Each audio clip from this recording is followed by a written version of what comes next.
topic that we just left you off with before that last break. Crazy. It is now 28 minutes past the noontime hour, so I hope you all have enjoyed the show. Yeah. I hope you all enjoying your lunch. And again, like I said, when you get the opportunity, if you can't do it on your lunch break, take your time getting home. Enjoy this nice weather.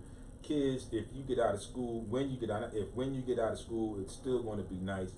Put the joysticks down. Leave the PlayStation alone. Leave the Xbox alone. You've been in the house for a long time. It's been a long, crazy winter. Mm-hmm. Get out and get some of this sunshine. You need to be out in the air and put those joysticks down. All right?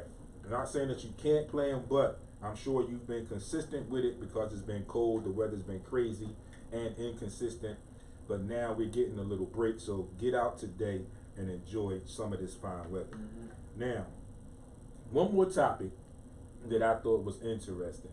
And again, phone lines are open, 267-368-5328. Right. And I'm sure this is going to come up again because my guy's not here. And I'm referring to JC, James Clark, Full Court Solutions. He's not here. And we talked about this a few weeks back when he was here, mentioning and discussing about this particular person. So, as we mentioned Paul Pierce, okay, and another thing, and like we said, don't let it go to your head. The Naismith, or the AP Player of the Year, Zion Williamson from Duke University, it was a little fake story out saying that, stating that he would return to college to win the national championship next year. Don't buy it, not buying it. I posted it, I had some reaction to it. I have posted it just to see what kind of reaction I would get. But me personally, I do not buy it. I think he is definitely a one and done.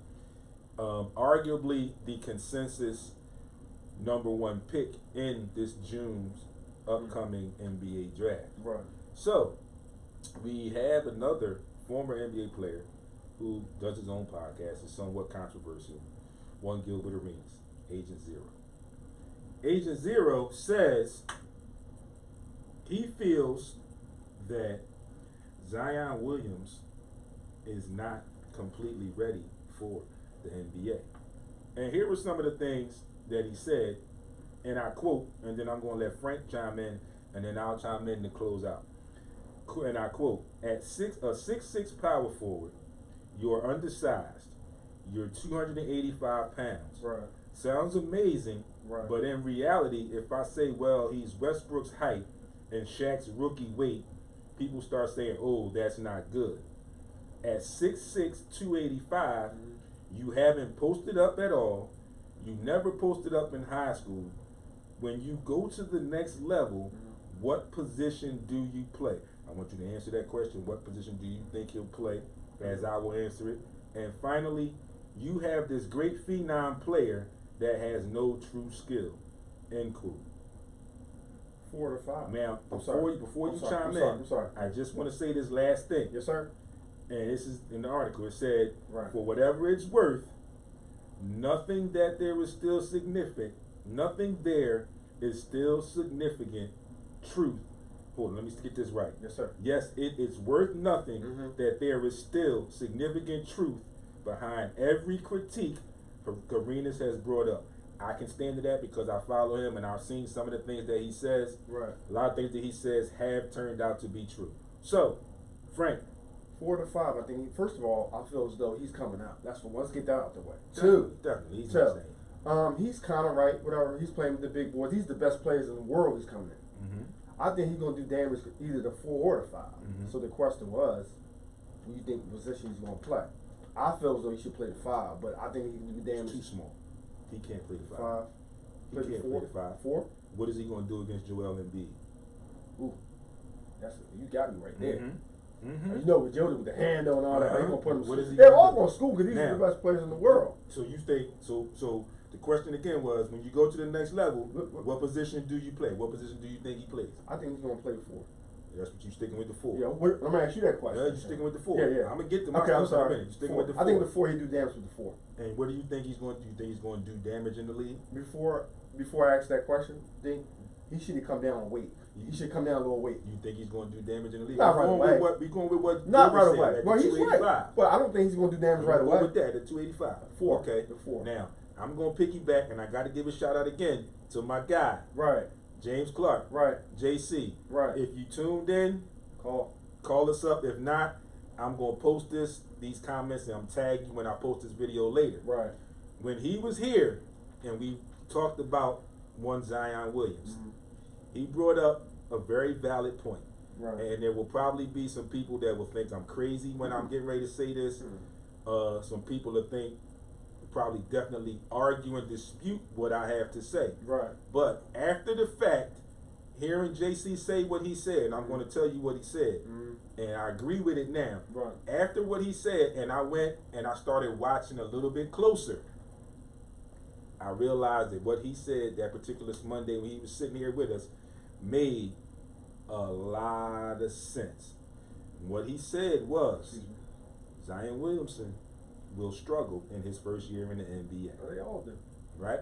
But his reasoning behind that is because he's going to go to a crappy team. Right. Because of the way the lottery, the way the system is set up, he's going to go to a crappy team. And at this point, going into the NBA, he's not ready to carry a team and make them successful. What position do you think he should play? So, getting back into the Gilbert Arenas comments, 6'6", 285. It's going to help. The way the game is now with this alleged positionless basketball, I can't really give you a pinpoint position where I think he would play. What position do you do damage? Ideally, he would probably be suited for that 3, stretch 4. But herein lies the problem. Like Gilbert Arenas said, at that 4 or that stretch 4, right, he doesn't shoot the ball well enough to be that stretch 4. Yeah, you need to work on that. He doesn't post up well enough to be that 4. Right, right. On the other side, on that 3, right, again, he doesn't shoot well enough. Right. Handles still can use some work. Yeah, he's okay. So, for his side, with both of those positions on the defensive end is where it gets tricky. Because he's athletic, so he will get some buckets. Yeah. Because of his athleticism. The problem is going to become with every, as it does with every rookie, is the defensive end. And I think that's where he's going to struggle the most. Right. At that 4, allegedly, or let's say that 4 or that stretch 4, you could possibly be guarding at times with the Sixers in mind. Let's take, for example, Tobias Harris. Oh boy. Who can go at you either way. He can post you up, he can dribble, he can shoot that 3. Right. Okay. Other teams you got, let's see, contenders. You look at the 4s, not Clay's a 2. Yeah, 2. You look at the other 4s around the league. Oh. At times you have DeMarcus Cousins playing the 4. Oh boy. At times you have Giannis, the Greek freak, playing the 4, depending on matchup. What are you going to do? Then you move into that 3 spot. Again, tough, because in that 3 spot, in today's game, with a lot of pick and roll, a lot of switching, you look up, now you at 6'6", 285, just staying with what we're talking about and what the comments that we're going off of, you could possibly end up, let's take the OKC, for example. You start at that 4, you start at that 4, and you got whoever their 4 is.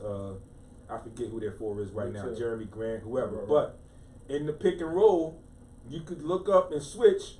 Now you got Paul George in front of you. You know what he gonna do to you. Same thing when you go to LA and you play the Lakers at that 3 spot.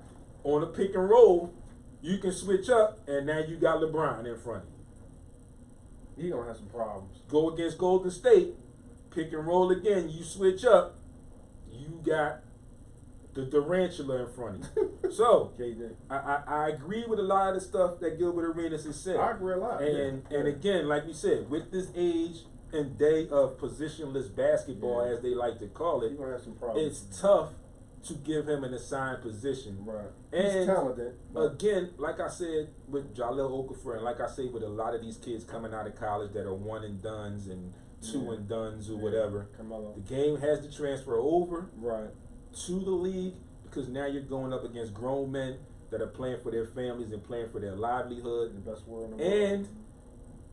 And the NCAA, with the recruiting and all the stuff that goes on, you get misled with a lot of these kids coming out. This is why they always talk about the potential, or the ceiling that this kid or whatever has. Duke too. Because they know deep down inside that the college game, it's a better played game, but as far as these guys leaving and coming into the NBA, some of these guys, what they do in college is very, very misleading. Flash in the pan. Not so much a flash in the pan, it's very misleading because you can do things in college like Zion Williamson that you will not be able to do a lot of those things in the league. Yeah. Because the level of competition Best players is in the world. better every single night. That's You right. got tough competition. Like Charles Barkley always says, you got a 15-man NBA roster. You figure you go 1 through 7, 1 through 8 are your horses, your guns that are going to play most for you. Some teams might even get to 10. Then you're looking at another 5 players who are on that roster, but they're on an NBA roster. The greatest players in the world, they're on that roster for a reason. They're good. So, again, like I said, closing out, Good shot. I agree. I think Zion is going to struggle his first year, but once he gets there, Then you'll be he'll okay. have he'll Will he be a star or he superstar? will come around. He will be a star. Yeah, not and a that's superstar, because right. he has the coaching staff that will help him become that star. Okay. He has the determination and the fight to become that star. But it's going to take a little bit. Like I said, he's going to have to 2-3 adjust years, like everybody else had to adjust. It is very rare that guys come right in and Like dominate immediately. Like Kobe If you did. look at arguably Right. the best player Shaq. in the world, Yeah. or the best player to play the game, one Michael Jordan. Right. Arguably, I said, folks, I didn't say I thought that. I said arguably. Okay, he struggled his first year. He broke his foot. He broke his foot. Then he came back and he Yeah. was averaging 30, 35 points a game, but they weren't winning. So it is a struggle. Like I said, you have to be very rare to step right in and be extremely successful Right. in your first year with that transition. So 20 minutes to 1 o'clock, ending a little bit early, but we had good conversation, good dialogue. Again, live videos are up. Some of these other videos will go up later. Right. And as always, folks, tune